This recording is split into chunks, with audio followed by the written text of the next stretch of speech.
हे नुसतं अन्न नाही, हे आहे आपल्या लहानपणीच्या आठवणींचं सुवर्णपान.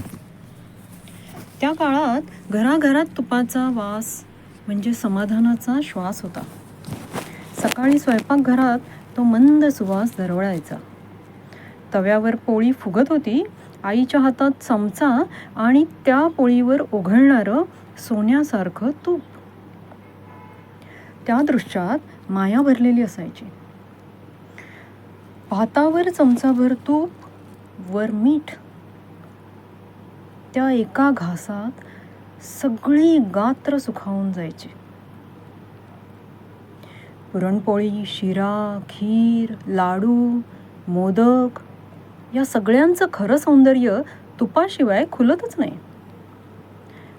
तूप म्हणजे फक्त घटक नव्हे, ते प्रत्येक पदार्थाचा आत्मा आहे. गणपतीच्या दिवसात तर तुपाचं वेगळंच राज्य असायचं. मोदक वाफेतून उतरले की लगेच तूप घालायचं आणि त्या गरमागरम मोदकावर ओघळणाऱ्या तुपाचा सुवास जणू घरभर आनंद ओसंडून वाहतोय असं वाटायचं. पहिला मोदक जिभेवर ठेवताच विरघळलेला तो मऊ गोडवा, आणि जेव्हा ते मोदकावरून ओघळतं ना, तेव्हा तर असं वाटतं जणू देव स्वतःच म्हणतोय, हो आता झाला ना खरा गोडव्याला आशीर्वाद. पण मग काळ बदलला, आपण थोडे मोठे झालो, ट्रेंड बदलला, माणसांच्या सवयी बदलल्या, आरोग्याच्या नावाखाली नवे नवे ट्रेंड आले. तूप वाईट आहे, कोलेस्ट्रॉल वाढतं, घालायचं तर थेंबरच शास्त्रापुरतं. आणि मग हळूहळू तूप बाजूला सरकवलं गेलं.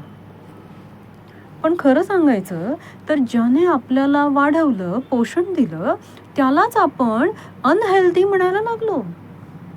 ते तूप जे आपल्या ताटलीतल्या पहिल्या भातावरून, पहिल्या पोळीवरून वाहत होतं, तेच आज फॅट्स म्हणून नाकारलं जात आहे. तरीही त्या एका तुपाच्या थेंबाची ताकद अजूनही आहे. ती तुपाची बर्निंग अजूनही स्वयंपाकघरात कुठेतरी ठेवलेली असते. थोडं धुळलेलं झाकण, पण आतली ऊब कायम ताजीतवानी. कधी गरम गरम भातावर तूप घालून बघा, किंवा गरम पुरणपोळीवर पसरलेलं ते तूप. घास जिभेवर घेतला की डोळे मिटा. त्या चवीत, त्या सुगंधात पुन्हा दिसेल तुम्हाला आपलं घर, आईचा आवाज आणि तो आत्मिक आनंद. तूप म्हणजे काय? ती फक्त चव नाही, ती एक आठवण आहे. ते शरीराला पोषण देतं आणि मनाला ममता. जगात कितीही फॅन्सी पदार्थ आले तरी तुपाची चव अजूनही घरचाच ऑटोग्राफ घेऊन येते. म्हणून पुढच्या वेळी जेवताना तूप घालायचं अजिबात विसरू नका. कारण ते चमचाभर तूप म्हणजे फक्त घटक नाही, ती एक भावना आहे.